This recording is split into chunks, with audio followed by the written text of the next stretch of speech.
Bonsoir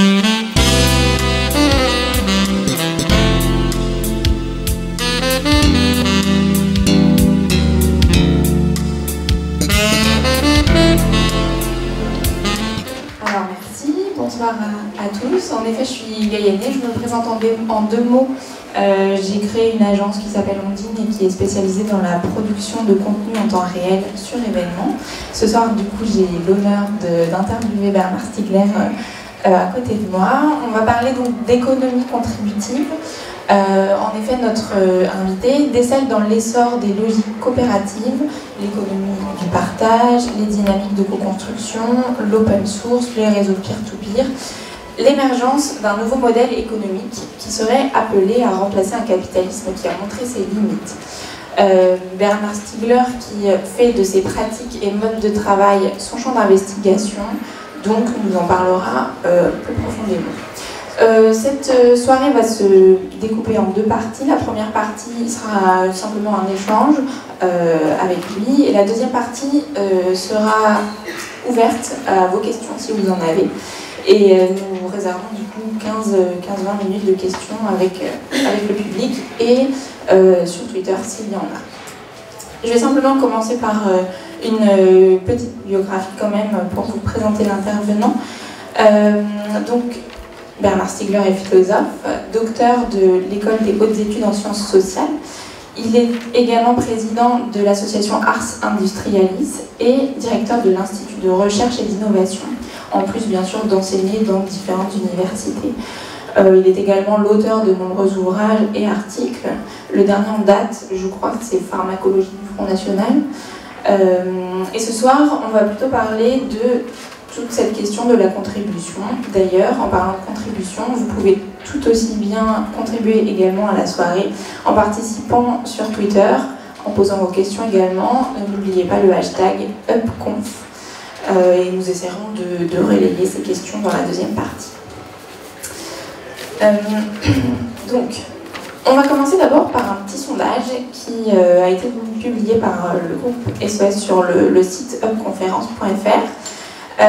Ce sondage posait la question: selon vous, l'impact des nouvelles technologies dans l'organisation du travail est bénéfique. Elles introduisent plus de souplesse et d'efficacité pour les salariés. 31% des internautes ont répondu cette réponse. Cet impact serait inquiétant. À ce rythme, les machines risquent un jour de remplacer les hommes. Donc 34% cette fois ont répondu cet item-là. Et le dernier thème, trop limité, l'impact est trop limité, les entreprises peinent à s'y adapter et à sortir de leur organisation traditionnelle. 35% ont répondu cet item-là. Donc là, je vais vous demander peut-être simplement un petit commentaire sur ce sondage. Je pense que les gens ont raison dans les trois réponses, si je puis dire. Je pense que les technologies apportent des choses bénéfiques, bien sûr. Technologie numérique, notamment, les technologies numériques, que le développement des technologies est inquiétant, néanmoins. Et d'ailleurs, mon dernier livre s'appelle La société automatique. Le sous-titre, c'est l'avenir du travail. Et il commence par poser le problème de l'automatisation, comme son nom l'indique, et qui est un sujet à la fois inquiétant et prometteur. Très inquiétant parce que personne ne va en parler. Ça veut donc dire que personne ne se prépare au problème et que tout va nous tomber dessus avec des gens, eux, qui réfléchissent beaucoup par contre, sans en parler. Et donc on va se retrouver, s'il ne se passe rien, dans un état de fait face auquel on sera sans doute très impuissant. Donc je me mobilise beaucoup en ce moment. Par le lanceur d'alerte, pour lancer une sorte d'alerte, mais pas tellement, enfin, moi les alertes c'est important d'en lancer, mais à condition d'avoir aussi des propositions positives à faire, donc j'essaie surtout d'alerter les gens en leur disant ne les désespérez pas, parce qu'il y a des choses formidables aussi qui sont possibles dans ce contexte-là. Trop limité, oui, trop limité, bien sûr. C'est trop limité parce que il faudrait qu'aujourd'hui on s'empare de l'enjeu, je ne veux pas dire des nouvelles technologies, mais du numérique, proprement parler, de manière beaucoup plus profonde, beaucoup plus résolue, beaucoup plus systématique qu'on ne le fait. On continue à traiter ça d'une manière anecdotique quand même, encore très souvent. Et je trouve ça ennuyeux. Mais, enfin, un milieu, quand je dis un milieu préoccupant. Mais cela étant, voilà, les réponses au sondage, je pense, sont assez rationnelles. D'autant plus qu'elles sont vraiment très partagées. Un tiers, On peut être d'accord avec les trois positions. C'est-à-dire que, voilà, j'insiste sur ce point, bon, on entend souvent dire ça, donc on risque d'être un peu lassant de répéter toujours la même chose, mais le numérique est un pharmacone, donc il est dangereux, il est bénéfique, et il est prometteur. Voilà, mais après, une fois qu'on a dit ça, il faut en tirer les conséquences. Merci. Donc on va continuer plutôt sur le sujet, l'économie contributive. Et je vais vous demander peut-être en premier lieu de nous présenter un peu ce concept que vous développez et ses grands principes. Je parle d'économie contributive depuis une dizaine d'années. Ça fait d'ailleurs presque exactement 10 ans qu'Ars Industrialis existe. C'est dans le contexte d'Ars Industrialis que ce concept s'est développé. C'est d'ailleurs pas moi qui l'ai développé tout seul, loin de là. Au sein d'Ars Industrialis, il y a beaucoup de monde. Et c'est, parfois je dis, une coopérative de savoir. C'est un endroit où des gens sont associés, une association, pour échanger à partir de compétences qu'ils ont. Alors, il y a en tant que citoyens, nous avons tous des compétences de citoyens. Nous avons, en tant que parents, des compétences d'éducateurs, en tant qu'étudiants, des compétences d'étudiants, etc., etc. Et puis après, il y a des compétences qui sont très spécifiques, et nous essayons de réunir un large spectre de telles compétences spécifiques avec ces compétences génériques pour essayer de penser vraiment globalement d'un point de vue vraiment citoyen, on peut l'appeler comme ça, et rigoureux. D'ailleurs, un point de vue citoyen, c'est en principe un point de vue rigoureux, parce que la citoyenneté, c'est en principe un processus d'argumentation rationnelle qui la gouverne. Et nous essayons d'appréhender un processus de transformation donc, qui s'opère, alors là je viens à la réponse à votre question, selon nous depuis surtout une vingtaine d'années, mais c'est un peu plus ancien que ça en réalité, c'était presque 40 ans, 35 ans, que j'ai vu moi-même, dont j'ai commencé à considérer que c'était un processus important, très important même, lorsque j'ai dû m'intéresser pour des raisons très professionnelles à l'organisation du travail dans le free software, dans le logiciel libre.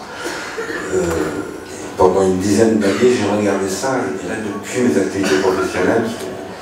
J'ai découvert ces questions quand j'étais à l'INA, et que je m'occupais d'un département qui s'appelle le département d'innovation de l'INA.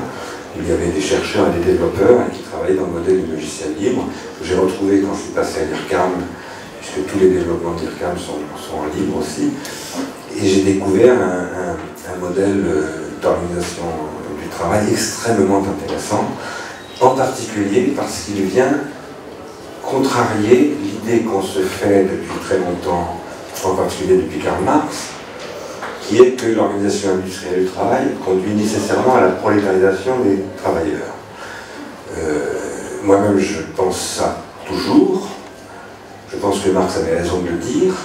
Sauf que je pense qu'avec le logiciel libre, quelque chose a changé, qui est qu'une organisation industrielle, parce que le logiciel libre c'est très industriel, repose non plus sur la prolétarisation des travailleurs, mais sur la déprolétarisation des travailleurs. C'est-à-dire, sur quoi? Alors, il faut que je redise ça aussi, c'est important. Prolétarisation ne veut pas du tout dire paupérisation ou appauvrissement. Il y a des prolétaires très riches, Alan Greenspan par exemple, qui est un prolétaire. C'est pas moi qui le dis, c'est lui, je vais vous expliquer pourquoi tout à l'heure. Il a gagné beaucoup d'argent en tant que président de la Réserve fédérale des États-Unis. Un prolétaire, c'est quelqu'un qui perd son savoir en se soumettant à la tâche définie par son poste de travail. Donc ça commence au début du 19e siècle avec les ouvriers postés, les ouvriers du travail manuel, les producteurs manuels, comme on les appelle, les travailleurs manuels, et qui vont perdre leur savoir-faire. Donc ça a été très bien décrit par Marx, et avant lui d'ailleurs, déjà par Adam Smith, et puis ça a été très bien décrit par toutes sortes de gens, y compris Émile Durkheim, etc. Enfin, pas simplement des économistes philosophes, mais aussi des anthropologues, des psychologues du travail, etc., jusque dans les années 50, au XXe siècle, 1950, quelqu'un de très important qui s'appelle Jean Friedman, qui est un philosophe et un sociologue du travail. Et cette prolétarisation du travailleur, dont Marx disait déjà en 1848 qu'elle allait s'étendre à tous les postes de travail de la société industrielle, qu'elle finirait par atteindre même les patrons. Eh bien, c'est ce qui s'est passé. Ça s'est passé au cours du XXe siècle par la prolétarisation aussi des consommateurs, pas simplement des producteurs. Les consommateurs ont perdu leur savoir-vivre. Savoir-vivre, ça ne veut pas dire l'étiquette au 16e arrondissement, vous avez du savoir-vivre, ça veut dire être capable de définir dans la société dans laquelle on vit les manières dont on doit vivre, les règles de vie. Il y a une manière d'organiser ça qui s'appelle la police grecque, la cité grecque, ça s'appelle la citoyenneté. Et nous soutenons à cette frise que le marketing a totalement court-circuité ça, que nous ne décidons plus de rien du tout. C'est pas au Parlement européen ou au Parlement français qu'on décide de comment nous allons vivre, c'est au bord de Google, au conseil d'administration de Google, ou dans ce genre d'instance-là, tel que le marketing stratégique qui propose des changements de mode de vie, ce qu'on appelle aujourd'hui d'ailleurs des disruptions.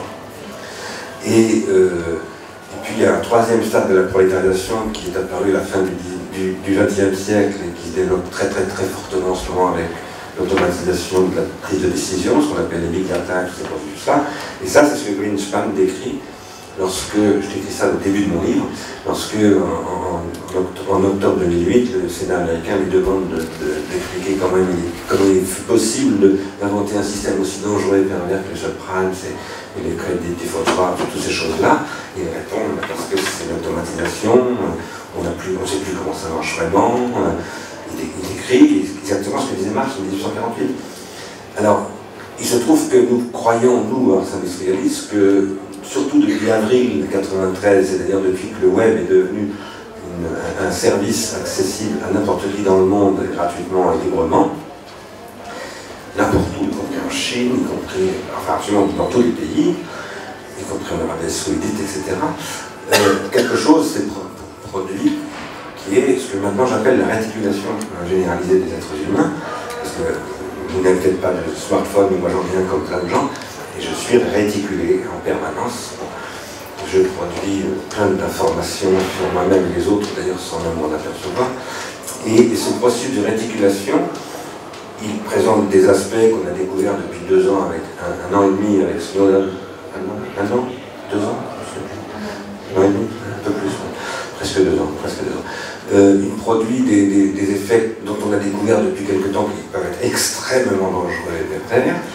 Mais il a produit d'abord une extension du logiciel libre absolument fondamentale, une exportation du modèle du logiciel libre dans d'autres domaines, dont les wikis en particulier, et donc Wikipédia et toutes ces choses-là. L'open source qui est devenu aujourd'hui le secteur d'organisation du travail de référence, parce que maintenant, le logiciel propriétaire classique, etc., ça devient totalement archaïque. Et donc il y a eu une transformation là extrêmement profonde avec quelque chose de formidablement prometteur, où les gens ne sont plus soit des producteurs prolétarisés, soit des consommateurs prolétarisés, mais ils deviennent des contributeurs qui sont ni des producteurs, comme vous le dites très bien d'ailleurs dans le titre, ni des consommateurs, mais des participants, des partenaires, des personnes qui reprennent collectivement en plus des capacités d'individuation psychique et collective. Alors ça, c'est ce que nous pensons être la grande promesse de l'économie contributive, ce qui se traduit par toutes sortes de choses avec des aspects négatifs. Parce que le sharing, c'est très bien, mais ça en est un aspect de l'économie contributive. Mais ça a des effets, demandez aux chauffeurs de taxi ce qu'ils en pensent, ils sont pas très contents.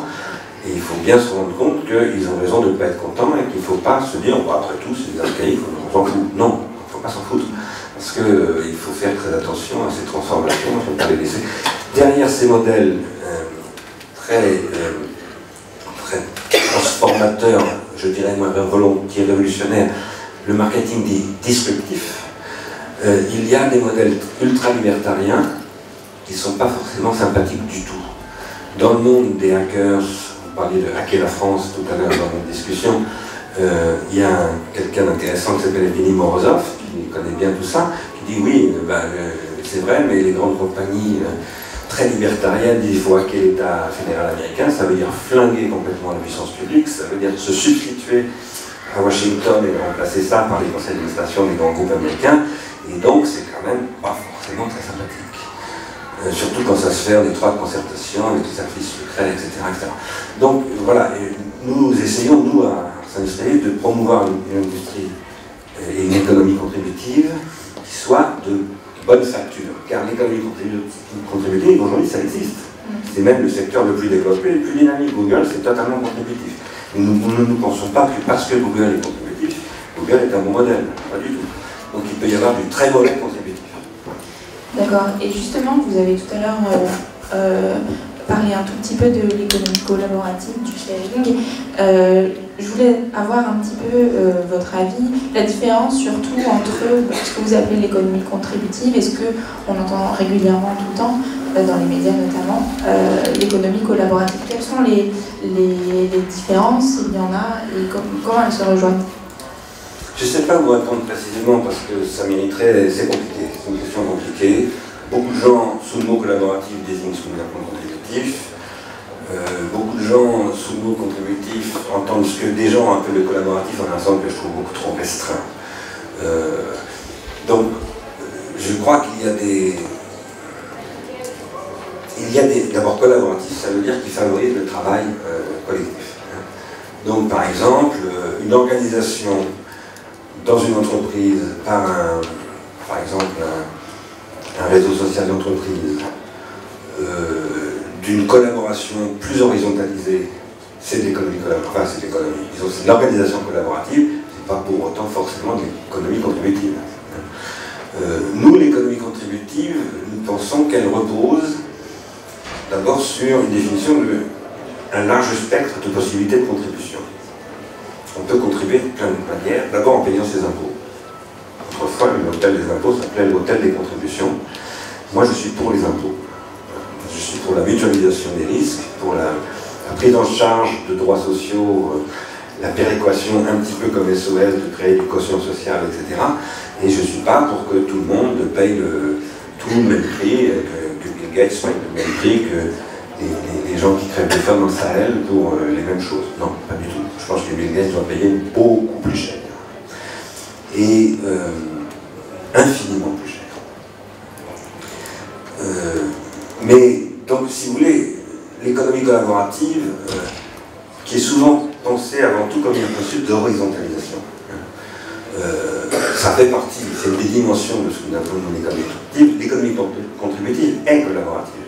Mais toute économie collaborative n'est pas forcément contributive au sens où nous l'entendons nous. Collaborative, l'économie contributive l'est parce qu'elle passe par l'horizontalisation, mais elle ne s'arrête pas à l'horizontalisation. Par exemple, nous pensons, nous, qu'il y a des processus de verticalisation et de diagonalisation, pas que de l'horizontale. Le problème, c'est pas tellement de supprimer les verticales, c'est de faire que les verticales puissent aller dans ce sens-là, et pas simplement dans ce sens-là, et qu'il puisse aussi y avoir des diagonales, même des boucles, tout ce qu'on veut. C'est-à-dire qu'il faut pouvoir créer toutes sortes de processus dynamiques à partir du moment où ils sont positifs. Après, nous avons une approche systémique de ces questions. C'est-à-dire que, pour moi, je ne sais pas, une entreprise, un pays, un groupe social, une famille, un individu même, y compris un asticot, qui est un individu vivant, pas forcément un individu psychique, c'est ce qu'on appelle en théorie des systèmes un système dynamique. Et il y a des règles dans les systèmes dynamiques. Un système dynamique, par exemple, a toujours une fonction totale. Il y a une fonction de régulation. Il y a toujours, que ce soit un régulateur à boules ou des machins comme ça, il y a toujours un processus de régulation qui s'opère. Par exemple, dans mon corps, là, il y a beaucoup de processus de régulation qui sont en train d'opérer en ce moment. S'ils n'opéraient pas, mon corps très vite deviendrait, se décomposerait, enfin disons, mourrait. Alors, l'économie contributive, c'est une économie qui essaie de prendre en compte ces questions-là, mais sur un registre qui n'est pas le registre, ni de ce qui s'est développé, disons, depuis le 19e siècle, à travers un modèle extrêmement descendant, très hiérarchique, etc., ni des modèles antérieurs d'avant la révolution industrielle, d'avant la chute de l'Ancien Régime et toutes ces choses-là. Là, je parle pour la France parce que je dans les pays que je connais, parce que nous ne croyons pas du tout à la restauration de modèles anciens, mais nous pensons en revanche qu'il est très très important d'organiser, disons, l'économie contributive, en disant par exemple qu'il y a toujours du top-down, et quand il n'y en a pas, vous avez l'impression qu'il n'y en a pas, c'est parce qu'on vous le cache. Par exemple sur Facebook, il y a énormément de top-down, mais vous ne le voyez pas parce que Facebook ne veut pas que vous le voyez, parce que si vous étiez capable de le voir, vous commenceriez à le critiquer. Et en plus, c'est un secret industriel protégé par la propriété industrielle, qui fait système avec le fait que vous avez signé plein de trucs quand vous êtes entré sur Facebook qui font que tout ce que vous avez mis sur Facebook ne vous appartient plus. Donc vous ne savez plus comment vous êtes dirigé et téléguidé par ce système, plus rien ne vous appartient, etc. Et on vous dit, mais c'est top-down, c'est magnifique, c'est une bottom-up, on dit, c'est pas du tout bottom-up. Alors voilà, nous pensons que l'économie contributive, c'est une économie qui est capable de traiter toutes ces dimensions-là, et aussi c'est une macroéconomie. Parce que très souvent, ce qu'on nous présente comme une économie collaborative, par exemple, ou une économie contributive dans un sens restreint, c'est présenté comme une microéconomie. Dans le langage des économistes, on dirait que c'est une économie de la firme. C'est-à-dire, voilà, on monte un projet, une entreprise, une start-up, une association, etc. On est dans l'économie sociale et solidaire, on est dans le sharing, et hop, on va développer un discours économique qui est à l'échelle de la firme. Nous disons, non, l'économie c'est macroéconomique. C'est-à-dire que ce qui fait qu'une économie fonctionne, c'est pas au niveau de la firme, c'est au niveau de l'ensemble des firmes, telles qu'elles ont des relations entre elles, y compris sont des relations non monétarisées. Par exemple, les enfants élevés par les mamans, ça n'est pas monétarisé. C'est monétarisé par les allocations familiales, mais ce n'est pas une monétarisation par le marché, c'est une monétarisation par la régulation, qui va faire que, par exemple, on va valoriser des externalités positives qui ne sont pas dans la firme, puisque externalité veut dire justement hors de la firme. Voilà, donc nous pensons qu'il faut, si vous voulez, je reprends le titre d'un bouquin que j'avais écrit un peu pour défendre ce point de vue, il faut faire une nouvelle critique de l'économie politique à partir de la question de l'économie contributive, dans une approche qui consiste à dire qu'il n'y a plus de consommateurs, il n'y a plus de producteurs, il y a un processus de déprolétarisation. La question fondamentale, ce sont les externalités positives, en tant qu'elles produisent des savoirs, des savoir-faire, des savoir-vivre, des savoirs théoriques. Ces savoirs sont valorisés dans cette économie contributive et, quand c'est possible et nécessaire, monétisés par des voies qui peuvent être soit le marché lui-même, parce qu'on n'est pas du tout... D'ailleurs, l'économie contributive ne se présente pas comme une alternative au capitalisme. Nous ne disons pas que nous allons renverser le capitalisme. Nous ne disons pas non plus que nous sommes une nouvelle forme, que nous défendons une nouvelle forme du capitalisme. Nous disons que nous n'en savons rien. Par contre, nous disons que c'est un nouveau modèle industriel et que s'il combat le capitalisme, c'en est un qui s'appelle le consumérisme. Et là oui, c'est vraiment une lutte contre le capitalisme consumériste. Justement, en parlant de transition d'un modèle à un autre, est-ce que vous voyez des signes ou des preuves qui annoncent la transition vers ce modèle contributif? Disons que, alors je redis ce que je disais tout à l'heure, on est déjà dans le modèle contributif, parce que l'économie qui gagne beaucoup d'argent souvent, c'est l'économie contributive. Toutes ces technologies de réseaux sociaux, de recommandations, de moteurs de recherche, de navigation, etc., ce sont des technologies basées sur la contribution des internautes, donc ce sont des économies contributives, et ce sont elles qui gagnent le plus d'argent, qui d'ailleurs sont en train de reprendre le contrôle de la métallurgie, de la médecine, de la biologie, un peu de tout, hein, de l'urbanisme, des smart cities, etc., deviennent très très très hégémoniques, et à mon avis extrêmement dangereuses d'ailleurs. Mais, donc c'est déjà l'économie contributive. Est-ce qu'il y a des signes d'émergence de l'économie contributive? Oui, ils sont absolument massifs, il suffit de lire les pages roses du Figaro, c'est en première page tous les jours. Est-ce qu'il y a des signes d'émergence d'une nouvelle et bonne économie contributive au sens où je le disais tout à l'heure? Ça c'est une autre question. Je ne le dirais pas comme ça. Je ne poserai pas la question exactement comme ça. Je poserai plutôt la question en disant qu'il y a des signes d'un effondrement programmé et inéluctable de l'économie consumériste, qui a déjà craqué depuis 2008 d'ailleurs largement, puisque ce qu'on a découvert, je ne sais pas si vous l'avez bien compris, parce qu'il y a encore beaucoup de travail qui est fait pour nous masquer cette réalité. Donc il y a encore plein de gens qui n'ont pas bien compris ça. Ce qu'a montré 2008, c'est que le système n'était pas solvable. Et que pour que les gens qui, depuis la révolution conservatrice, ont vu des baisses de pouvoir d'achat absolument considérables, pas simplement les chômeurs, mais les travailleurs, pas simplement les travailleurs manuels, mais les classes moyennes, comme on les appelle, donc les gens qui gagnaient plutôt pas mal leur vie. La classe moyenne aux États-Unis, dans les années 60-70, gagnait beaucoup d'argent. Elle a plongé dans ses revenus, complètement plongé. Pourquoi? Parce que la révolution conservatrice, ça a été le capital reprend le contrôle total de la redistribution et exerce contre l'emploi, contre le travail, une pression énorme en mettant en concurrence les travailleurs occidentaux avec les travailleurs du monde entier, et donc diminue énormément les salaires. Le nombre d'employés d'une part, et d'autre part, la masse, enfin le revenu moyen des travailleurs. Le résultat a été que les travailleurs sont devenus moins solvables. À partir du moment où ils sont devenus moins solvables, ils pouvaient acheter moins d'automobiles, moins de maisons, moins de biens de consommation. Donc on a créé des crédits pourris, comme on les appelle, parce que maintenant on les appelle comme ça, à l'époque on les appelait évidemment pas comme ça, qui sont en fait des patates chaudes qu'on se refile et qui sont des crédits insolvables. Bon, et qui ne fonctionnent que par la spéculation. À partir du moment où en 2008, d'un seul coup, on s'est aperçu qu'il y avait des créditeurs, des débiteurs pardon, qui étaient insolvables, parce que subitement il a commencé à y avoir en 2007 des opérations de liquidation d'insolvabilité, puis ça a créé une réaction en chaîne, ça a conduit à l'effondrement de Lehman Brothers, et on s'est aperçu qu'en fait, tout était insolvable. Parce qu'on dit aujourd'hui que les États sont insolvables, ce qui est vrai, mais les États sont insolvables parce qu'ils ont renfloué les banques qui étaient devenues insolvables, etc., etc., et qu'il y a une insolvabilité généralisée qui s'est développée. Donc en 2008, on a commencé à voir cela. Nous sommes maintenant en 2015. J'aime bien rappeler ce genre de choses. En 2015, nous sommes à peu près, par rapport à 2008, comme on était en 1936 par rapport à 1929. Je ne sais pas si vous comprenez pourquoi je dis cela. C'est qu'en 1936, ça faisait déjà 3 ans que Roosevelt et Keynes avaient proposé un autre modèle. Nous, ça fait 6 ans que nous sommes dans cette nasse, 7 ans même maintenant, et qu'il n'y a toujours rien qui se présente comme alternative. Et que la seule chose qui s'est passée, c'est qu'on a mis de nouveaux mécanismes de dissimulation d'insolvabilité à la place. Là-dessus arrive l'automatisation. L'automatisation n'est pas arrivée aujourd'hui, l'automatisation commence avec l'industrialisation.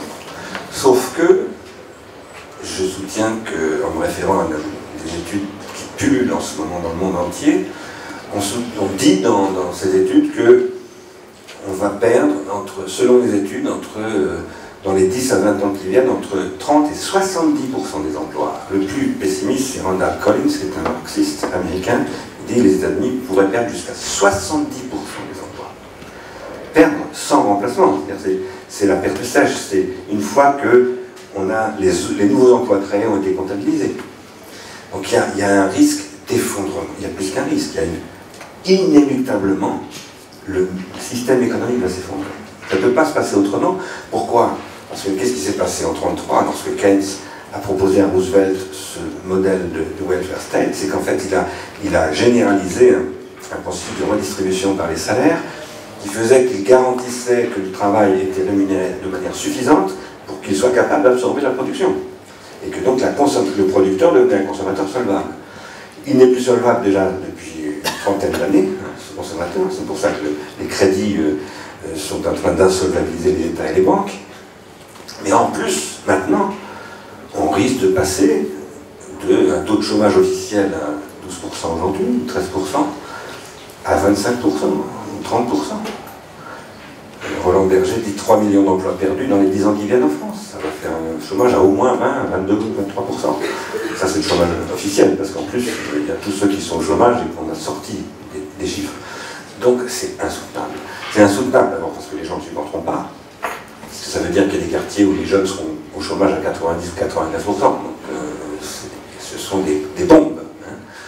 Mais d'autre part, de toute façon, c'est pas solvable économiquement. C'est-à-dire que de toute manière, cette production automatisée ne trouvera pas de clients. À partir de là, il va falloir trouver des solutions. Nous disons qu'il y a évidemment des solutions, et ces solutions, c'est la véritable économie contributive. Et la véritable économie contributive, c'est ce que nous appelons l'économie basée sur le revenu contributif. Et le revenu contributif, c'est un revenu qui est basé sur le régime des intermittents du spectacle. Ça ne veut pas dire qu'il faut que tout le monde devienne des intermittents du spectacle, ça ne veut pas dire que les gens vont être chômeurs 8 mois de l'année, ils vont être en production 3 mois de l'année, puis ils auront un mois de vacances. Non, ça veut dire que, outre le revenu minimum d'existence que nous avons toujours soutenu à Ars Industrialis, parce que nous pensons que c'est mieux que rien, mais nous avons toujours dit aussi, n'oublions jamais que c'était une proposition de Milton Friedman, un ultralibéral, qui disait les pauvres, bon, on leur donnera de quoi acheter un peu de Coca-Cola et de frites, et ils nous foutront la paix, et nous ne sommes pas du tout d'accord avec cette vision des choses. Maintenant, nous disons que, comme le disait d'ailleurs Michel Rocard lorsqu'il a créé le RMI, revenu minimum d'insertion, c'était en référence à cela, sur les préconisations d'André Gors et de gens comme ça. Nous disons c'est mieux que de laisser les gens totalement sans ressources, bien entendu, et c'est beaucoup mieux que beaucoup de minima sociaux aujourd'hui. Mais une économie, ça fonctionne sur un processus dynamique de valorisation, et de valorisation des savoirs. Et en particulier dans une société contributive qui repose sur des technologies contributives, parce qu'il y a des technologies contributives qui rendent possible l'économie contributive, et qui facilitent la circulation des savoirs, l'augmentation des savoirs collectifs, l'élévation de l'intelligence collective, etc. La question fondamentale, c'est de créer un processus de valorisation, de captation, d'entretien, de développement et de valorisation des savoirs sous toutes leurs formes. Et si vous regardez ce que font comment la manière dont fonctionnent les intermittents du spectacle. Les intermittents du spectacle, qui sont des gens que je connais bien aussi, parce que dans mes activités professionnelles, j'en ai beaucoup fait travailler. Ce sont des gens qui ont un régime particulier, qui leur donne droit à, pendant les périodes où ils ne sont pas salariés, ou employés, éventuellement par un contrat de droit d'auteur ou autre, qui n'est pas forcément un salaire, eh bien, ils sont éligibles à un régime d'allocation de chômage qui leur permet de développer leurs compétences, leur savoir, et j'aime bien employer le mot de l'Amartya Sen, leur capacitation, leur capacité. Pourquoi est-ce que j'emploie le mot d'Amartya Sen? Parce qu'Amartya Sen, pour moi, c'est aussi une découverte que j'ai faite à peu près à l'époque où on a créé Ars Industrialis. Amartya Sen a soutenu, c'est comme ça d'ailleurs qu'il est devenu celui qui a critiqué les indicateurs de la croissance, le PIB, etc., et a dit qu'il faut remplacer ça par les indicateurs de développement humain. Il a montré que l'espérance de vie des Bangladais était supérieure à l'espérance de vie des habitants de Harlem, et alors que c'est totalement paradoxal en apparence, puisque les conditions de vie au Bangladesh, surtout à cette époque-là, c'est les années 70, sont incroyablement plus rudes que Harlem, et bien pourtant les gens vivent plus longtemps. Et il dit qu'ils vivent plus longtemps parce qu'ils ont maintenu les savoirs collectifs, des savoir-faire, des savoir-vivre, etc. Et les habitants de Harlem, ils sont totalement prolétarisés en tant que consommateurs. Ils ne savent plus rien faire. Ils sont totalement dépendants du système. Et à partir de là, ils sont beaucoup plus fragiles. Nous soutenons que la société contributive est une société qui produit ce que dans un langage que je n'emploie pas beaucoup, on appelle aujourd'hui de la résilience, et qui permet aux gens d'être beaucoup plus forts, et non seulement plus forts et plus capables de résister à l'adversité, mais ils ont une force de proposition. Ils sont capables de modifier les situations, ils produisent de la valeur. Donc, par ailleurs, cette valeur, aujourd'hui, j'aime bien la rapporter à la question de l'anthropocène. Parce que depuis 15 ans, le concept d'anthropocène a été développé pour caractériser la situation dans laquelle nous serions depuis le début de la révolution industrielle, à savoir que l'homme est devenu un facteur géologique qui se substitue à l'holocène, et en tant que facteur géologique, il perturbe les grands équilibres de la biosphère, et ces perturbations produisent ce qu'on appelle en théorie des systèmes des désordres, et ces désordres, en théorie physique, on appelle ça de l'entropie. L'homme est en train de produire énormément d'entropie. Et le problème, c'est qu'en produisant de l'entropie, il se détruit lui-même, parce que l'entropie, c'est ce qui détruit le vivant. Donc il se détruit lui-même, outre qu'il détruit toute sorte d'êtres vivants. Nous pensons, nous, que l'économie contributive, basée sur un revenu contributif qui fait du régime des intermittents du spectacle une matrice de redistribution, parce que c'est ça la question, comment redistribuer les gains de productivité, eh bien c'est très dynamique, ça produit de la négantropie. Les gens qui produisent du savoir produisent de la négantropie, de l'intelligence collective, au lieu de gaspiller, ils économisent, etc. etc. Quand je dis qu'au lieu de gaspiller, ils économisent, ça veut dire qu'ils deviennent des économes, non, ça veut dire qu'ils sont plus rationnels, et quand on est plus rationnel, on est plus économe, tout simplement. Rationalité économiste, c'est synonyme, en principe. L'économie d'aujourd'hui est totalement irrationnelle, donc c'est pour ça que Jacques Généreux appelle ça une déséconomie, une dissociété, voilà, qui fondée sur une déséconomie. Nous ne sommes plus du tout dans une économie aujourd'hui, nous détruisons l'économie d'aujourd'hui. Et donc nous pensons, nous, qu'il est tout à fait possible de reconstruire cela, et nous disons qu'il faut pour cela entrer dans ce que nous appelons le néganthroposphère. C'est-à-dire un âge où on ne produit plus de l'anthropie, mais de la néganthropie, et où on valorise, où les critères de redistribution sont liés à la valorisation de la néganthropie. Ça veut dire que nous sommes en train de réfléchir en ce moment avec un territoire tout proche de Paris d'ailleurs, un territoire assez grand avec 400 000 habitants, à développer un territoire contributif qui va expérimenter ce genre de choses et qui va le faire dans une optique de produire de nouveaux modèles de redistribution, puisque la vraie question des automates, c'est comment on redistribue les gains de productivité. Est-ce que, par exemple, Bill Gates et les autres se mettent tous dans la poche, ou bien est-ce qu'ils partagent un petit peu pour que les gens soient capables de faire fonctionner le système? À ce moment-là, quelles vont être les institutions de redistribution des gains de productivité? Nous disons, ça veut dire qu'il faut des caisses contributives, des crédits contributifs, des projets d'investissement contributifs, une assemblée des projets contributifs territoriales qui définit ce qui est considéré comme étant producteur de néganthropie, etc. Est-ce qu'il y a des exemples d'entreprises qui sont déjà dans ce modèle-là, mais dans la bonne économie contributive? Non. Pas encore. Non, parce que, pour les raisons que je viens de vous dire, pour que l'économie contributive soit contributive au sens fort, que je viens de vous dire, c'est un problème de macroéconomie. Et donc c'est un problème politique. Il y a un moment où il faut que ce soit une collectivité publique et privée, c'est un ensemble d'acteurs qui disent, nous, sur ce territoire-là, nous organisons la redistribution comme ça. Et ça, c'est pas un problème simplement d'économie, c'est un problème d'économie politique, c'est-à-dire, ça suppose un nouveau contrat social. Et ce nouveau contrat social, pour le moment, n'existe pas. Il y a des gens qui y réfléchissent. Michel Bowens et moi-même, nous avons collaboré avec l'Équateur. Et d'ailleurs, j'ai 3 chercheurs de Pharmacon. Pharmacon, c'est l'école d'Ars Industrialis qui partent là, lundi prochain, en Équateur, pour 2 ans, je crois, pour travailler sur ces questions. Il y a je connais d'autres endroits dans le monde où on réfléchit à ces questions-là. Mais pour le moment, rien ne s'est vraiment concrétisé. Alors, puisque je viens de parler de Michel Bowens et de l'Équateur, ce que je viens de dire n'est pas sans rapport avec ce qu'on appelle les commons, les communs. Et nous allons organiser Ars Industrialis bientôt une rencontre commun et économie contributive. Et ça n'est pas la même question. Mais l'une ne va pas sans l'autre. L'économie contributive ne va pas sans les communs et réciproquement. Mais ce n'est pas la même question.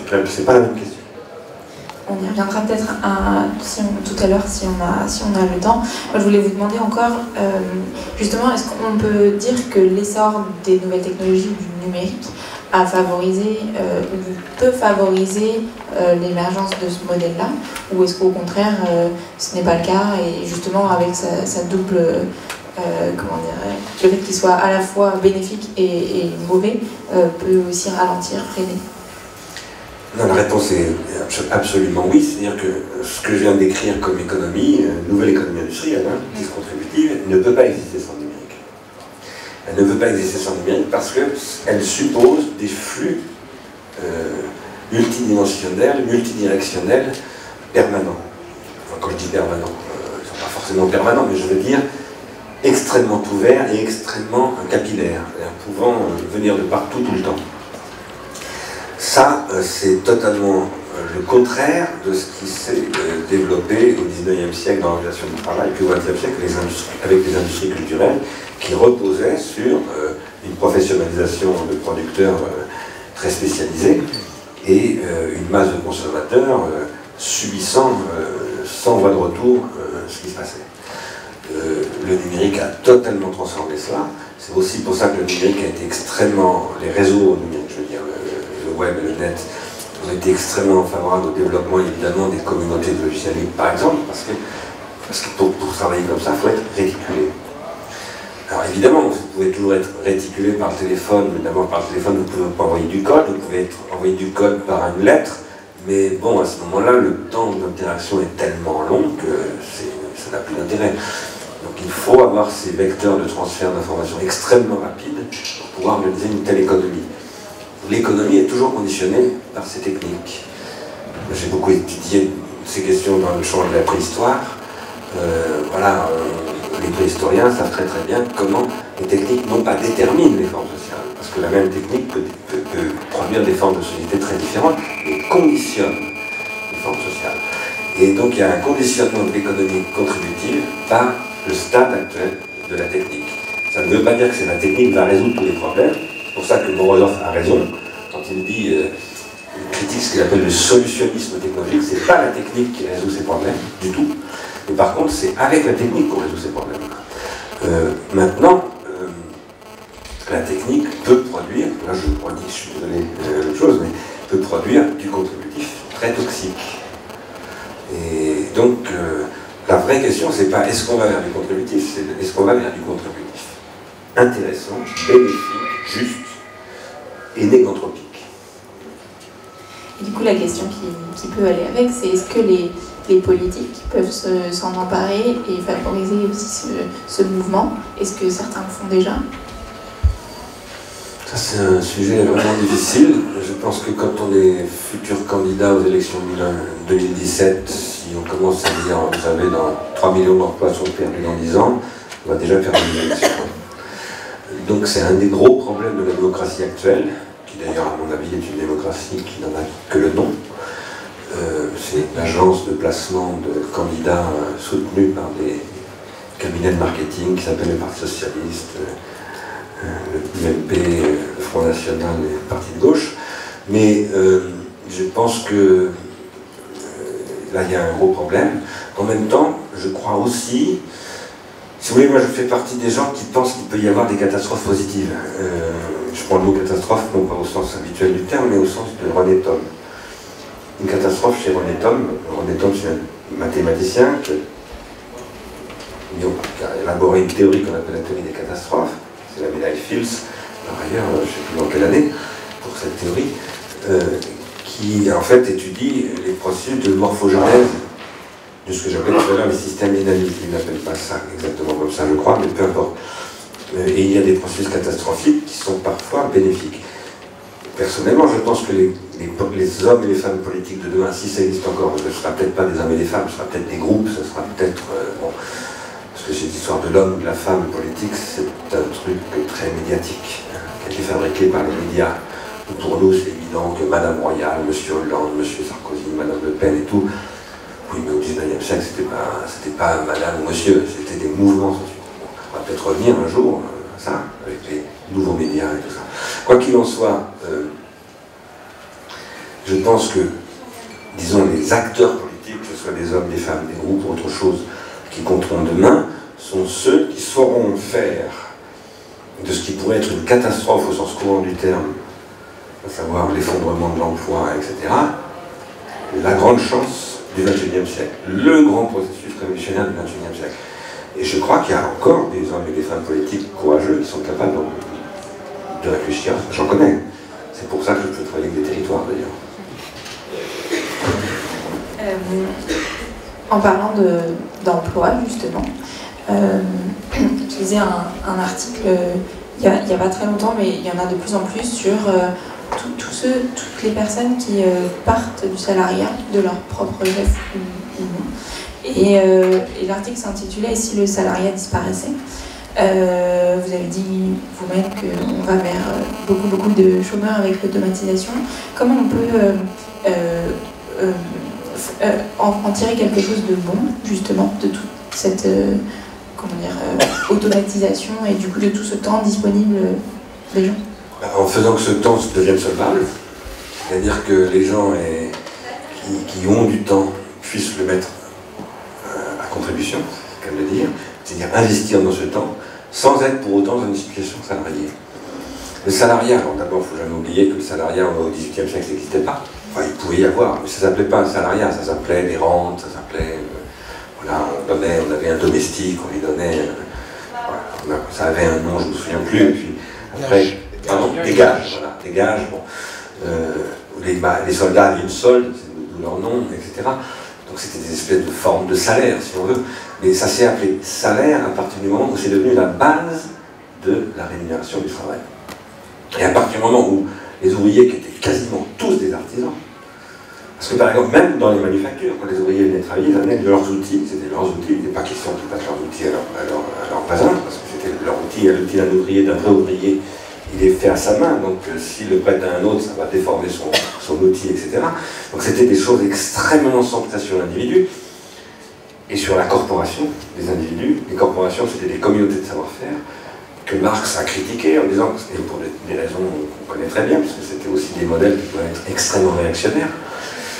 C'est pour ça que Marx dit, ça il ne faut jamais l'oublier, Marx dit la grande classe révolutionnaire, c'est la bourgeoisie, c'est elle qui casse tous ces modèles-là. Parce qu'en général, on présente quand elle est marxiste, la bourgeoisie comme l'horrible, mais c'est pas ce que dit Marx au départ. Marx dit non, la bourgeoisie c'est admirable, c'est un processus qui transforme, qui nous fait sortir de la féodalité, du Moyen-Âge, de la soumission à l'ancien régime, etc. Bon, après, il dit elle va produire quelque chose d'encore plus aliénant et tout, donc il va falloir le dépasser. Mais la bourgeoisie a disparu hein, sans la révolution. Elle a mis les mafieux à la place des bourgeois, mais il n'y a plus de bourgeoisie aujourd'hui. Les bourgeois, ce sont des gens cultivés, plutôt agréables à fréquenter, etc. Aujourd'hui, c'est une bande de gros crétins qui les boîtes, hein, quand même, vulgaires, Rolex, Maserati et compagnie. Strauss-Kahn et Sarkozy faisant partie de ce machin ensemble. Voilà. Je pense que la question du salariat est récente. Le salariat est apparu il y a 2 siècles, un peu plus de 2 siècles.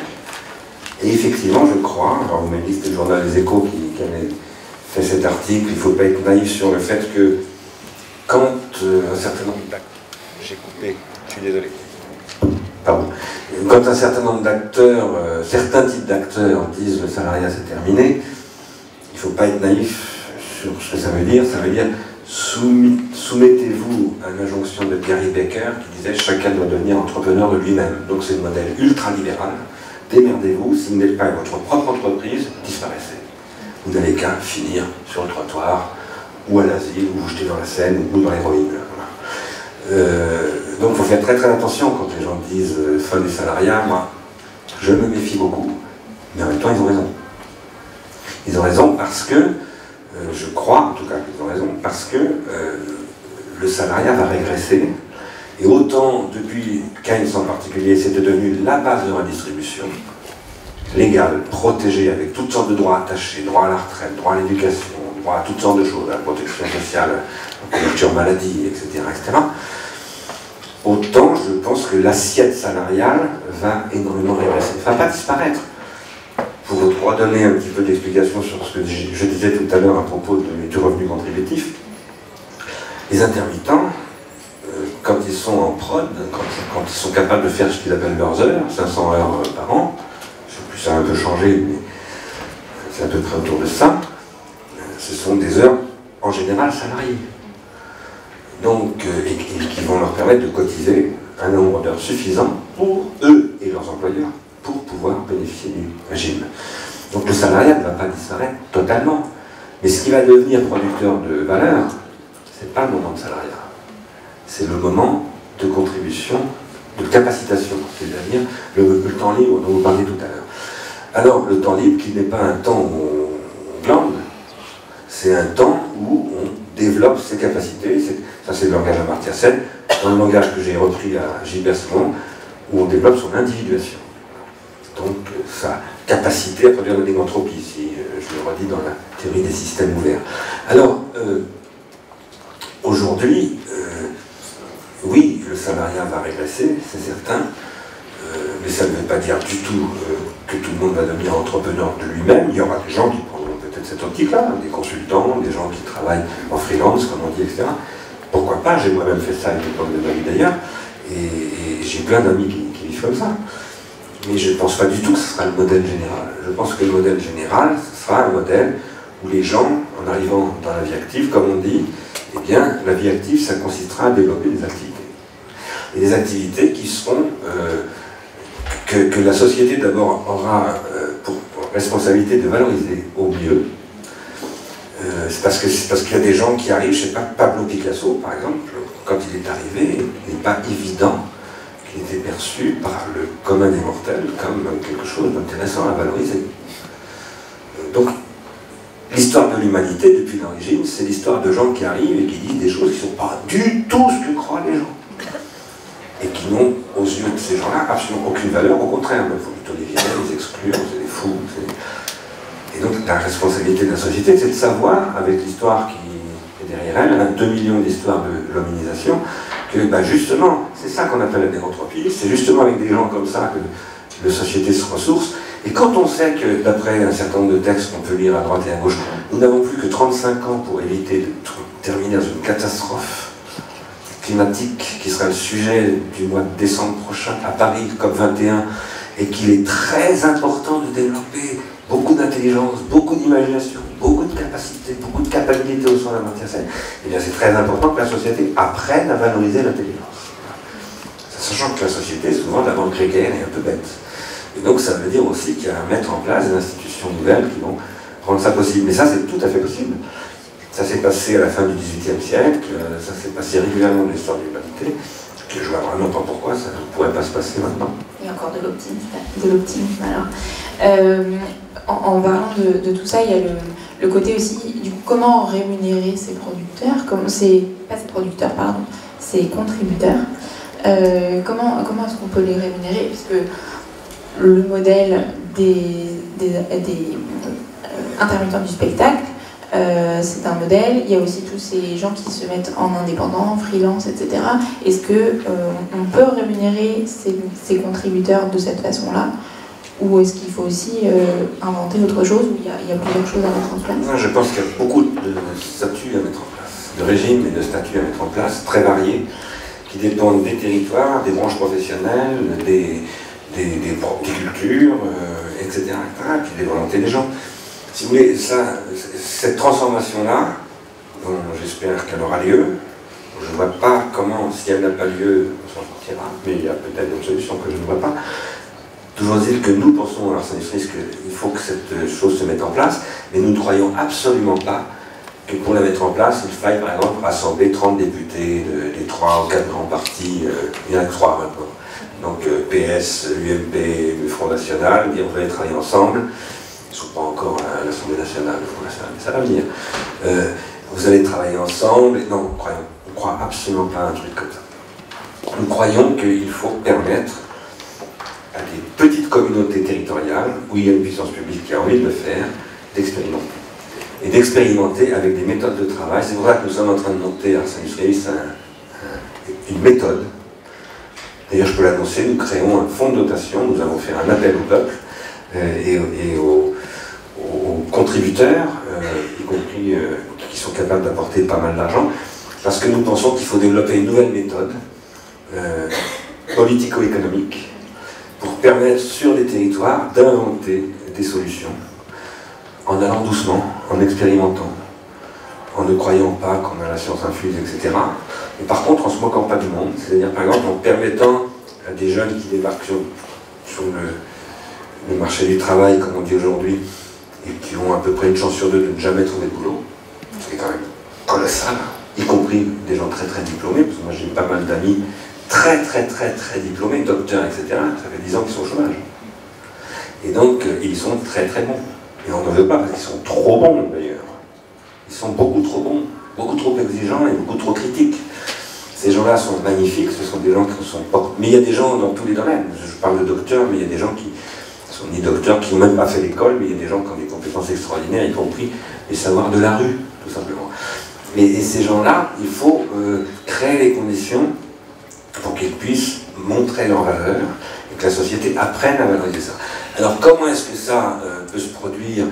Je ne sais pas moi, dans un secteur où il y a beaucoup de métallurgie, dans un secteur agricole, dans un secteur où il y a, je ne sais pas, beaucoup d'artistes, il y a beaucoup de TPE, je dis n'importe quoi. Et ben ça, on ne veut pas décréter une règle générale. Donc il faut créer des dispositifs et nous proposons de lancer un certain nombre de propositions de ce type-là à des collectivités, aux habitants.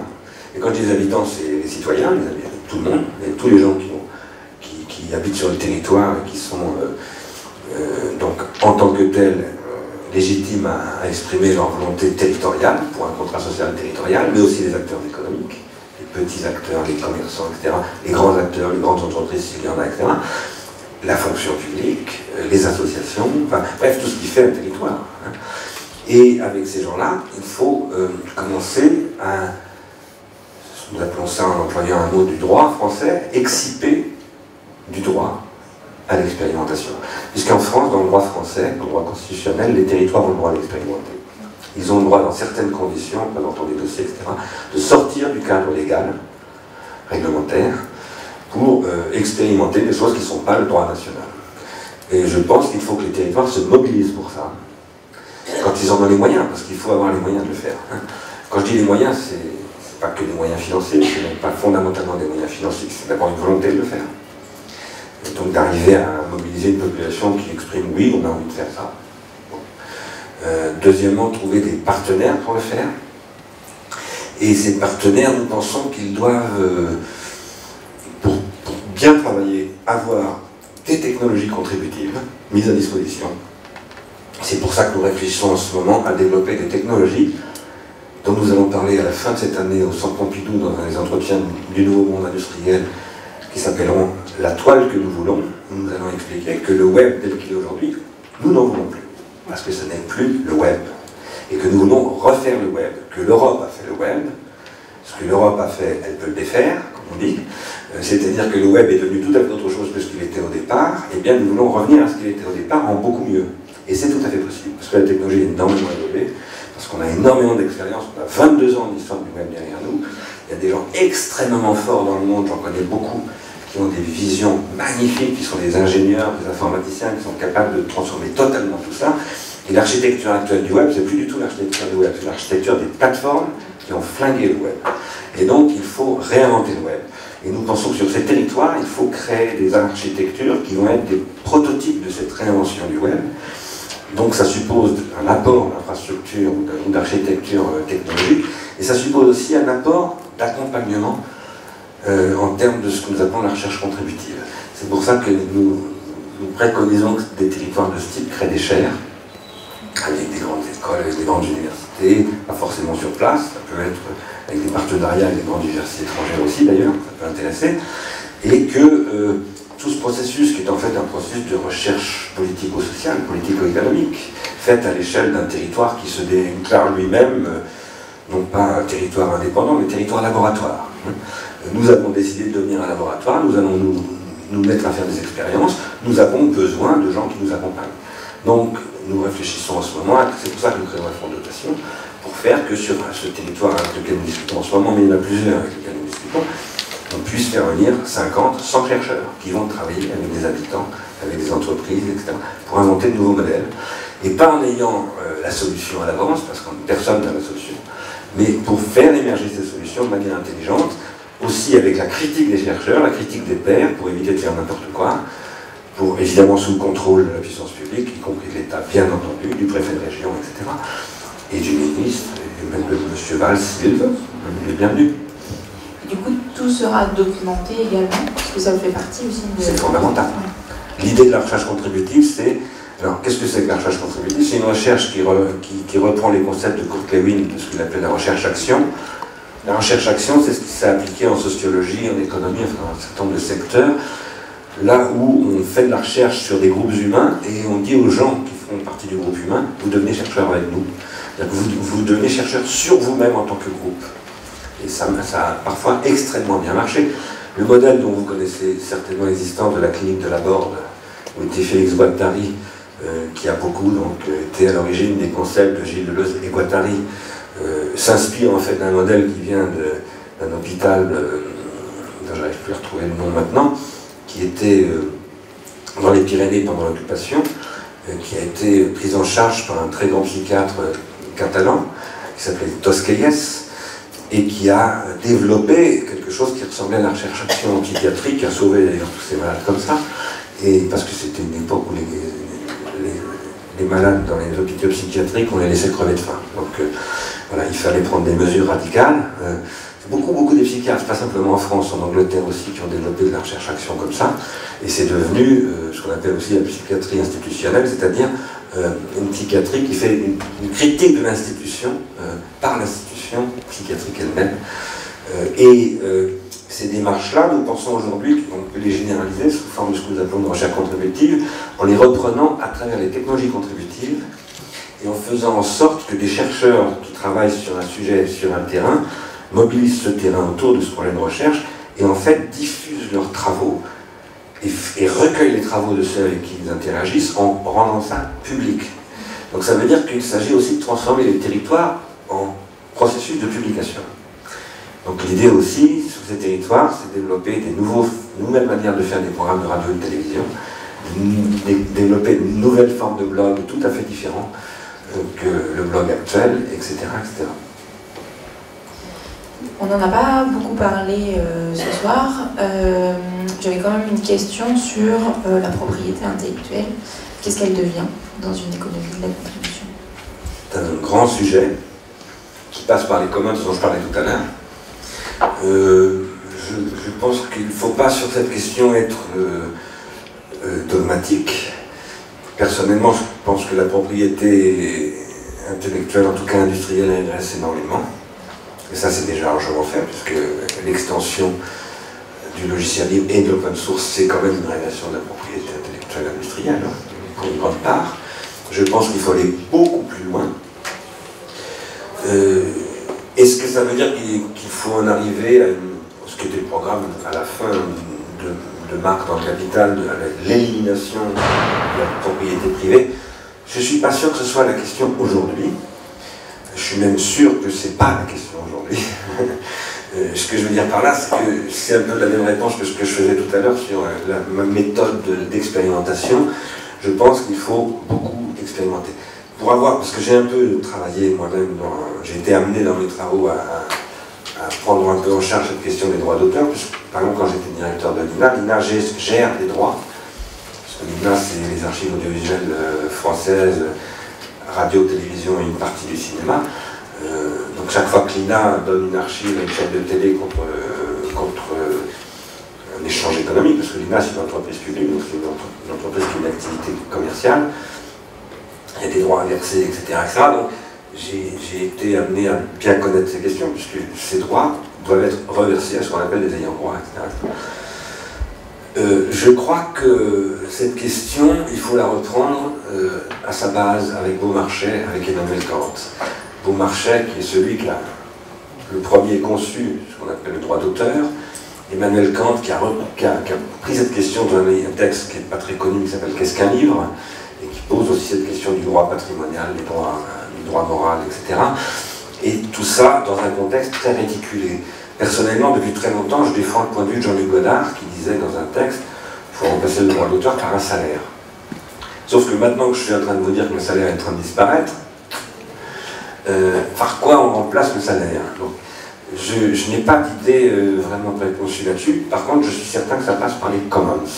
Je suis certain aussi que l'appropriation du savoir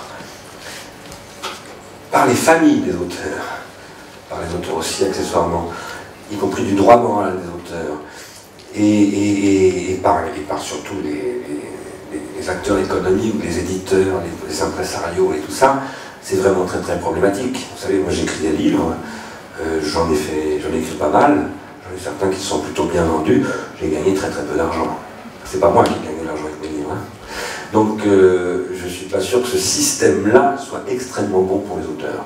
Voilà, maintenant, je pense que les gens qui disent allez hop, on balaye tout, tout est piratable, etc., ne connaissent pas suffisamment les dossiers. D'ailleurs, dès qu'ils commencent à y connaître, à s'y pencher, ils sont beaucoup plus... ils réfléchissent, ils créent des licences libres, etc. La licence, c'est pas n'importe quoi, c'est un droit de propriété, la licence, c'est pas une destruction pure et simple de la propriété. Merci. On pourrait continuer longtemps, mais on va passer à des questions dans le public, si vous en avez. Il y a un micro qui va passer, alors on va aller dans... Essayez de, juste avant, essayez de faire assez court qu'on en prenne un maximum. Merci. Est-ce que vos projets d'expérimentation sont à rapprocher des transition towns? J'ai pas très bien entendu. Transition town. Je les connais pas, les projets.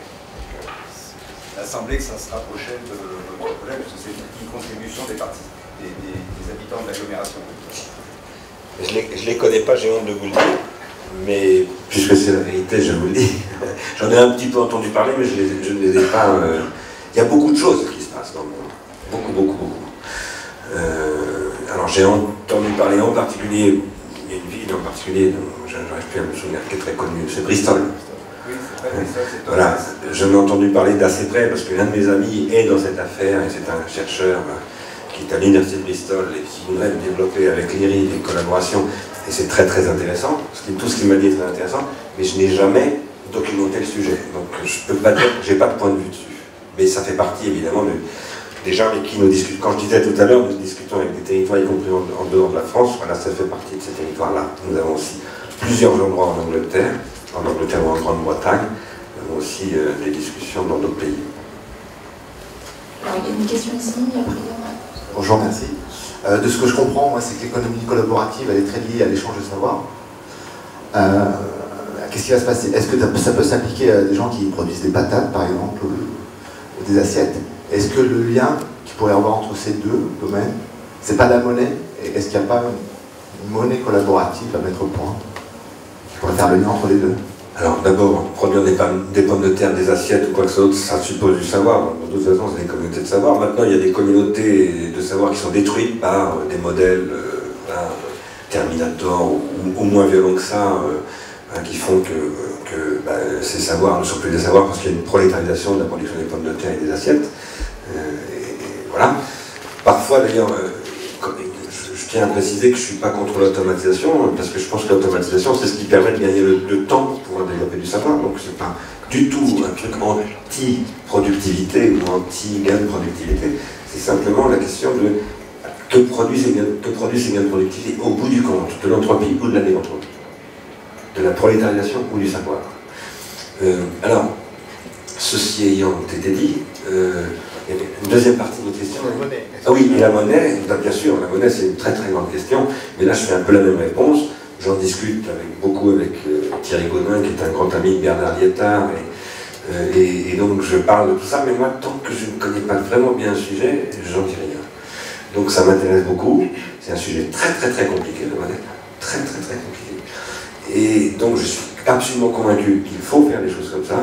D'ailleurs, j'ai envoyé un mot à Thierry Godin il y a pas longtemps dans ce sens-là, mais je pense que le sujet est encore plus compliqué que le droit. Et voilà. Mais par contre, je suis certain que, par exemple, les propositions de Bernard Liétard sont très importantes et doivent être prises en compte, que dans ces actions de territoire, évidemment, ces questions vont être prises en charge. Mais moi, personnellement, je n'ai pas une vision claire de ces questions. Parce que ce qui bloque la monnaie locale, c'est justement le fait qu'elle ne soit pas intégrée dans un territoire assez élevé. Donc la monnaie circule.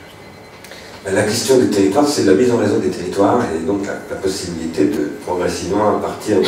Parce que là, c'est le problème que vous venez de poser, que je reformule parce que tout le monde ne nous a pas entendu. La question des monnaies complémentaires, c'est qu'elles soient à un niveau trop bas pour pouvoir fonctionner vraiment. C'est le problème des échelles. Et là, d'une façon générale, en économie, les échelles, c'est extrêmement important. En particulier dans l'économie industrielle, où l'industrie repose sur ce qu'on appelle des économies d'échelle. Et nous resterons dans une économie industrielle. L'économie compétitive, c'est une économie industrielle. Une industrie qui n'est plus fondée sur la prolétarisation et l'entropie, mais une industrie quand même. Donc il y a une question d'organisation des échelles. Ce que nous posons, nous, c'est que l'objectif des territoires avec lesquels nous discutons, c'est qu'ils se mettent en réseau et qu'ils créent d'autres territoires qui se mettent en réseau, et qu'à partir de là, une vraie intelligence se constitue, qui progressivement se déterritorialise. Ça ne veut pas dire que tout s'homogénéise d'ailleurs, hein, mais ça veut dire qu'il y a des échanges. Et que ces échanges, et bien évidemment, pour qu'ils aient lieu, il faudra qu'il y ait des vecteurs communs de communication, de monétisation, etc. Alors là, il y a deux questions là. Oui, que pensez-vous des Fab Labs? Les Fab Labs où les jeunes se créent leur propre emploi, pratiquement, et sont des champs d'expérimentation moins politiques que pragmatiques. Je pense qu'ils y parlent des tas de choses importantes et intéressantes, qu'en même temps c'est comme le web, c'est comme tout, ce sont des pharmacas. Donc les Fab Labs, on a fait une conférence d'ailleurs, je ne sais pas si vous y étiez, je crois que c'était à la mairie du 2e arrondissement avec Olivier Landau il y a un an, le 1er mars exactement, de l'année dernière, Malheureusement, l'enregistrement que nous avions fait a été détruit par accident. Voilà. C'est très dommage parce que c'était une formidable conférence, c'était une des meilleures conférences qu'on avait jamais faites. Mais, pardon, Landau. Et Olivier Landau, c'est... C'est le patron de la paillasse. Non, non, c'est pas le patron de la paillasse. Non. Il connaît la paillasse, mais c'est pas le patron de la paillasse. Par ailleurs, il se passe des choses très intéressantes à la paillasse. Non, Olivier Landau donc, travaille beaucoup là-dessus. Olivier Landau, de façon générale, c'est quelqu'un qui travaille beaucoup sur le travail, l'organisation du travail, les modèles de coopération au travail, etc. Et depuis quelques années, depuis 2-3 ans, il travaille beaucoup sur les imprimantes 3D. L'additive manufacturing, comme on dit, parce que l'imprimante 3D, tel qu'on en parle, ça remonte à quand même plusieurs décennies, en fait. Et les Fab Labs, alors oui, ça permet de faire apparaître, je dirais pas des emplois, ils ne créent pas leur emploi, parce que précisément, il n'y a pas de salaire. Un emploi, c'est salarié. Donc, ils créent leur activité, comme disait André Gors. Et cette activité peut évidemment amener à rémunération, peut amener à monétisation, etc. Il y a beaucoup de Fab Labs qui commencent à essayer de développer ce genre de choses. Ça peut aussi produire d'autres choses que de la monnaie, ça peut produire de la capacitation, justement, sans forcément qu'il y ait une monétisation. Maintenant, il faut savoir que les imprimantes... Enfin, il y a les Fab Labs, mais il y a d'abord les imprimantes 3D. Les imprimantes 3D, c'est un des nouveaux stades de l'automatisation. Et aujourd'hui, l'automatisation avec l'imprimante 3D, ça peut aussi aboutir soit à une transformation du travail dans les entreprises. Dans l'aéronautique, par exemple, ça se développe énormément en ce moment. Ça peut aussi aboutir au fait qu'on déporte vers le consommateur toute la charge de l'achat du matériel d'investissement, des matières premières, et qu'on lui vend un spime, comme certains disent, c'est-à-dire uniquement le droit d'accéder à ce qu'on appelait autrefois, à l'époque où ma mère achetait bonne soirée, un patron. Patron, ça voulait dire comment on fabrique un costume ou une robe, et puis on vous vend le patron, c'est vous qui faites la robe, c'est vous qui achetez le tissu, c'est vous, etc., etc. Vous prenez tout en charge, et ça vous coûte pas mal d'argent. Donc ça peut être ultra consumériste. Donc si vous voulez, voilà, c'est un pharmacone. Là, il y a une question qui vient d'en aussi. Merci, j'ai été très intéressé par votre exposé. Je n'ai pas encore bien compris comment se manifestera la négantropie, quels sont les déroulements d'une création de négantropie comparé à ce qu'on fait tous les jours dans nos activités. Ça, c'est une question très difficile. C'est probablement la plus difficile. D'abord parce qu'aujourd'hui, il n'y a pas une théorie unifiée de l'entropie et de la négantropie. Dans les sciences, il y a encore aujourd'hui un débat assez vif sur qu'est-ce que c'est par exemple ce qu'on appelle la négantropie. Est-ce que même le concept de négantropie est un concept acceptable? C'est un sujet encore en discussion. Donc c'est assez compliqué. Et par ailleurs, l'entropie et la négantropie sont toujours une question de point de vue. C'est-à-dire que, de toute manière, une production de négantropie se fait toujours à un coût anthropique. Donc la question, c'est comment est-ce qu'on, dans un processus, on va qualifier les échanges entropie-négantropie d'une manière positive qui va faire, au bout du compte, augmenter la négantropie plutôt que l'entropie au niveau local. Parce que de toute façon, l'augmentation de l'entropie au niveau local, de toute manière, se paye par une augmentation d'entropie quelque part ailleurs. Voilà, donc ça veut dire qu'il y a une question des localités, au sens physique du mot, au sens de la physique. Par exemple, sur la Terre, il y a une localité où les lois universelles de la physique s'exercent dans certaines conditions, qui sont les conditions du biotope, etc. Et qui ont produit précisément un biotope, c'est-à-dire qui ont produit un agencement tel qu'à un moment donné, il a pu apparaître quelque chose qui s'appelle la vie. La vie, c'est ce qu'on appelle la négantropie, justement. Alors, votre question, c'est comment est-ce qu'on va qualifier une activité comme étant négantropique? Donc, ça, c'est typiquement un sujet de l'assemblée de qualification des contributeurs et des projets contributifs. Est-ce que c'est vraiment pour le territoire un projet vraiment contributif? Ça veut dire, est-ce que c'est vraiment un projet négantropique? Ça veut dire, est-ce que c'est un projet qui va vraiment apporter au territoire une augmentation de sa capacité d'être, si on peut interpréter ça avec Spinoza, de la persévérance dans l'être, etc. Ce sont d'immenses questions, magnifiques. Ça peut paraître totalement démesuré et puis on va s'engager là-dedans. Ce n'est pas du tout démesuré, c'est exactement ce qui se passait au début du 19e siècle, en France, en Allemagne, en Angleterre, lorsqu'on était en train de vivre une énorme transformation, on sortait de la féodalité, du clergé et de la noblesse qui régentait tout, et on passait à de nouvelles valeurs. Bah oui, c'était une période formidable. C'est vrai qu'il y a eu quelques têtes de coupées. Espérons qu'on ne passera pas par là. Mais non, voilà, je pense que oui, le sujet est très compliqué. En même temps, il y a une extraordinaire capacité de mobilisation de savoir aujourd'hui qui est gaspillée. Le premier manifeste d'Ars Industrialis qui a été publié en 2005, il y a 10 ans, consistait à dire, imaginez que tous ces moyens extraordinaires de TF1, BFM, TV, etc., au lieu d'être mis au service du massacre des gens, de leur crétinisation, soient mis au service de la production d'une entropie. Ça serait absolument fabuleux. Il n'y a aucune raison que ce ne soit pas possible. La seule raison, c'est qu'il y a aujourd'hui des gens qui détiennent ces moyens-là et qui ne veulent pas les lâcher. C'est tout. Donc ça peut changer. Mais il y a tout ce qu'il faut pour produire ce genre de nouvelle intelligence collective. On n'a pas le choix. Donc c'est pour ça qu'il faudra bien qu'on y arrive. Bonsoir. Précisément, je reviens sur les économies d'échelle. Jusqu'à présent, il faut produire toujours davantage, beaucoup, toujours plus vite et toujours moins cher. Mais comme on sait que pour accélérer une balle de fusil ou de canon, l'énergie croît de manière exponentielle, donc la valeur ajoutée tend vers zéro, et nous, dépenser énormément. Alors, quand va s'arrêter ce jeu de massacre?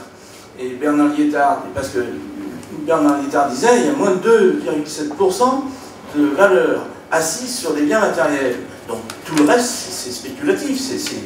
Donc on peut chiffrer une valeur comme on veut. Et à ce moment-là, la robotisation, si elle épargne du mal aux personnes, je pense à des travaux insalubres, etc., bien, comme vous le dites fort justement, pourquoi ne pas mettre ça au service de l'humanité et d'avoir du temps libre pour faire autre chose de plus intéressant? Ce qui compte, c'est pas la voiture. La voiture en elle-même, bon, elle a des performances, c'est ce qu'on fait avec. Et je pense, alors pour en revenir au droit d'auteur, c'est un problème que je n'ai pas solutionné mais qui m'intéresse beaucoup, c'est pourquoi, alors, je reprends l'exemple de la voiture, une œuvre, une invention, n'importe quoi, c'est pas mal, mais si elle n'est pas exploitée, ça ne vaut rien. Donc à ce moment-là, est-ce qu'on ne pourrait pas allouer des sommes un peu fixes aux inventeurs et puis après d'exploiter, parce que l'histoire des droits d'auteur, ça c'est merveilleux. Je connais bien l'histoire puisque je suis dans une vie antérieure, j'étais ingénieur des industries graphiques. Vos avances sur auteur, c'est tout ce que vous allez percevoir. On ne sait pas si ça devient, et puis la valeur ajoutée que ces produits. Donc est-ce qu'on ne pourrait pas trouver aussi une formule d'indemnisation forfaitaire? Enfin voilà, bon, parce qu'on ne sait pas non plus ce qu'on fait avec une voiture. Il y en a qui vont faire le tour du monde, d'autres qui vont la casser, d'autres... Merci. Merci. Bon, il y avait deux questions principalement dans ce que vous avez dit, si j'ai bien compris. C'est d'abord la question des économies d'échelle et de leur sens, et d'autre part la question donc, de la rémunération de l'invention, disons, qui n'est pas forcément du droit d'auteur, qui peut être du brevet, etc. La question des économies d'échelle, c'est un des aspects de la question de ce que Gilbert Simon appelle les ordres de grandeur. Voilà. Et aujourd'hui, il y a des économies d'échelle qui sont faites dans le sens de ce que vous avez décrit, c'est-à-dire une économie ultra spéculative, où on essaye de diminuer au maximum les coûts de production, on essaye de piquer le maximum d'argent à tout le monde, aux fournisseurs de matières premières, aux consommateurs, etc., etc. Et on essaye de payer aucun impôt. Bon, ça c'est une maximisation du profit, qui est une certaine définition de l'économie d'échelle, liée par ailleurs à quelque chose d'autre, qui est tout simplement l'économie d'échelle, au sens où quand j'investis dans un produit et que je multiplie les retombées de ce produit, ben, le coût d'investissement évidemment est amorti. Il y a des questions d'amortissement derrière tout ça. Donc des vraies questions, des questions très importantes liées à l'investissement. Un des aspects très importants pour nous de l'économie, appelons-la contributive locale, sur laquelle nous travaillons aujourd'hui, parce que pour le moment elle est vraiment pensée à l'échelle locale, c'est de repenser l'investissement. La question des échelles et des ordres de grandeur, ce sont des questions d'investissement. Ça peut se poser dans le terme du néolibéralisme actuel, et ça c'est ce que je combats, ou ça peut se poser dans des termes totalement différents et très rationnels. Donc ce que dit Liétard, c'est voilà, il y a une rationalité de ces questions-là. Et donc bien entendu, nous pensons qu'il est tout à fait possible de développer de nouveaux modèles rationnels. mais ça prend du temps et ça doit prendre en compte un très grand nombre de facteurs. Donc on ne peut pas sortir une solution comme ça de ton chapeau. Il faut, là je redis ce que j'ai dit tout à l'heure, il faut expérimenter, il faut tester, parce que c'est lié à des réalités locales, à des réalités matérielles, à des réalités historiques qu'on ne peut pas du tout ignorer. Quant à la question de la rémunération, des inventions, des créations de l'esprit, etc., je redis un petit peu ce que je disais tout à l'heure. Je pense que tout ça, d'abord, il faut poser en principe que tout individu est porteur d'inventivité. Et savoir, moi j'avais une grand-mère qui jouait à la belote mais vraiment d'une manière extraordinaire. Vous allez dire, elle jouait à la belote, non, elle jouait de manière vraiment extraordinaire. Elle avait un génie, voilà. Elle avait de l'inventivité. Tous les gens attachants de l'inventivité, simplement, vous ne voyez pas forcément l'inventivité, donc vous ne les voyez pas attachants. Tant que vous n'aviez pas vu ma grand-mère jouer à la belote, vous n'étiez pas forcément capable de découvrir tout ce qu'elle était capable de faire à la belote. Je prends un exemple un petit peu bête, si vous voulez, mais je pense que quand vous avez employé le mot inventeur, d'ailleurs en tant qu'ancien ingénieur, c'est normal que vous parliez comme ça, mais il y a des tas de sociétés où on invente absolument en permanence, où il n'y a pas d'inventeur. Parce que tout le monde est inventeur.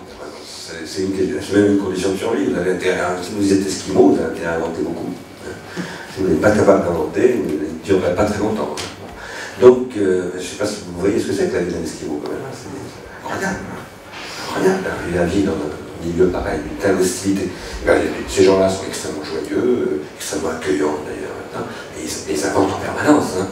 Donc, il ne faut pas intérioriser un état de fait de l'image de l'invention qu'on a aujourd'hui, qui est liée finalement à la création de l'INPI, de l'Institut des brevets, etc., et qui a créé finalement y compris un concours l'épine et tout ce qu'on veut. Pour moi je suis assez proche de Joseph Beuys sur ce sujet. Beuys, qui est un artiste allemand, voilà, qui dit tout le monde, alors lui dit tout le monde est artiste. Quand je dis ça, je ne veux pas dire que tout le monde doit se mettre. Ça a été très mal compris ce qu'il disait, que tout le monde doit devenir un artiste. Ce qu'il dit, c'est qu'il dit une boulangère qui fait bien son métier et d'une manière ou d'une autre le fait artistiquement. Et je pense qu'il a raison. Voilà. D'une manière ou d'une autre. Ça ne veut pas dire pour autant qu'on va les trouver dans un Pompidou. Mais par contre, il dit aussi, si elle fait bien son boulot, elle saura comprendre ce qui se fait dans un boulot qu'on peut dans son Pompidou. Parce qu'elle sait ce que c'est qu'un boulot, tout simplement. Aujourd'hui, vous avez plein de gens qui ont des activités qui ne travaillent plus, qui sont des employés, qui ne savent plus ce que c'est que le travail. Parce qu'on ne leur demande pas d'inventer, justement. On va prendre une dernière question, si bien sûr. Oui. Alors, d'abord, merci pour votre intervention, c'était tout à fait passionnant.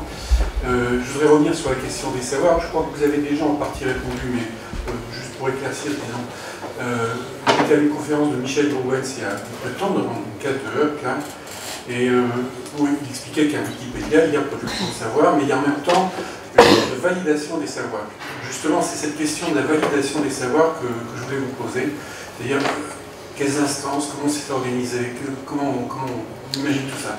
Alors ça, c'est une question extrêmement importante, que j'appelle moi la question de la certification. Certification, c'est un sujet immense. Le bureau Veritas, par exemple, c'est un bureau de certification de normes, voilà, qui vous garantit un certain nombre de choses. Vous avez la SNCF, la Gare du Nord, elle est certifiée par la commission ISO, je ne sais pas quoi. Si vous avez eu le certificat d'études, ben, vous n'avez peut-être pas parce que vous êtes trop jeune pour l'avoir eu, puisqu'il a disparu. Le certificat d'études, mais quand j'étais petit, moi, je ne l'ai jamais passé non plus. Je ne sais pas quel âge vous avez, mais. 58. Voilà, 63, il a disparu à mon époque. Donc, je n'ai pas passé le certif, parce qu'au moment où vous l'avez passé, on l'a supprimé. On l'a remplacé par le brevet, etc. Mais ce que je veux dire par là, c'est que nous vivons d'une société qui repose sur la certification, à toutes sortes de niveaux, y compris, voilà, vous êtes. Par exemple, vous achetez un bouquin chez Gallimard, il est certifié que Gallimard a payé les droits d'auteur, que ce n'est pas des trucs piratés. Et vous avez tout un ensemble de processus de certification par des tiers de confiance, plus ou moins, qui avoir confiance d'ailleurs, qui sont à la base de la société. Un grand penseur de ça, c'est Niklas Luhmann, c'est un philosophe allemand, un sociologue allemand, qui a écrit sur la société de confiance. Il y en a d'autres, il y a beaucoup de gens qui ont pensé ça. Maintenant, moi, ça m'intéresse cette question de la certification dans le savoir. Et je pense que le numérique ouvre de nouvelles possibilités de certification. En effet, sur Wikipédia, il y a des processus de certification, il y a des processus de modération, il y a des processus que d'ailleurs j'avais proposé à Wikipédia, puisqu'à une époque j'avais accueilli Florence Devoire lorsqu'elle était présidente de Wikipédia au Centre Pompidou, et je lui avais dit, mais vous pourriez avoir des processus de certification beaucoup plus développés, beaucoup plus intéressants. Elle n'avait pas voulu. Elle n'a pas voulu pour des raisons que je peux comprendre, ça changeait beaucoup de manière de faire fonctionner Wikipédia, mais Wikipédia m'a toujours un tout petit peu ennuyé, je l'utilise tout le temps, hein, donc, et je trouve ça admirable. Hein. Donc je ne crache pas dans la soupe en disant ça, mais simplement je critique, c'est mon métier, hein. Je vis en principe et d'habitude. C'est formidable Wikipédia, mais ça crée un faux consensus. Et je pense que c'est dangereux. Ça participe d'ailleurs de l'écrasement de ce qu'était le web au départ. Le web n'était pas fait au départ pour donner l'impression que tout le monde est d'accord avec tout le monde. Parce que c'est pas vrai du tout que tout le monde est d'accord avec tout le monde. À peu près personne n'est d'accord avec quiconque aujourd'hui. Y compris soi-même. Nous avons une période de désorientation, de souffrance, de stupéfaction. Tout le monde est en conflit avec lui-même, les autres, tout. Et donc il faut tracer, parce que la seule manière d'éviter que les conflits se terminent par la Kalachnikov ou la guerre civile, eh bien c'est de les verbaliser. C'est ce que disait Jean-Pierre Vernant à propos de la cité grecque. Le génie des Grecs, c'est d'avoir inventé la discussion à la place de la guerre. Et Wikipédia et tout ça pourrait évoluer pour faire que, au lieu de dissimuler, par exemple, j'ai travaillé sur la notice Palestine, sur Wikipédia, vous la lisez. Et la notice Palestine, c'est la notice la plus modérée de tout Wikipédia, parce qu'il y a des milliers de gens qui la changent absolument en permanence. De partout du monde, d'Israël, du territoire palestinien d'abord, d'Iran, de l'Arabie Saoudite, de la CIA, du groupe dont je fais partie de protection des Palestiniens, etc. etc. Et ça n'arrête pas. On ne le trace pas. C'est dommage. On pourrait le tracer. Si je dis cela, c'est parce que en ce moment je développe, et dans le territoire dont je parlais tout à l'heure, c'est une proposition que je fais de développer ce genre de choses en grand, je développe un système qui permet à mes étudiants de tracer leur compréhension de ce que je raconte dans mes cours, de partager leur tracé, ensuite arriver à se mettre d'accord et le certifier au niveau des étudiants du cours. Et ensuite, moi, je valide ou j'invalide leurs interprétations. Ça ne veut pas dire que j'ai raison qu'ils ont tort. Ça veut dire que je fais mon rôle. Moi, je suis certifié. Ça veut dire quoi? Certifié, ça veut dire que j'ai une thèse, j'ai une habilitation à diriger des recherches, j'ai été certifié par l'Académie, le système académique, mais vous pouvez très bien dire, ça ne vaut rien le système académique français, c'est un peu ce que j'en pense. Donc, et je préfère m'appuyer sur les étudiants. Oui, mais il faut le tracer. Il faut créer des systèmes de partage de la certification.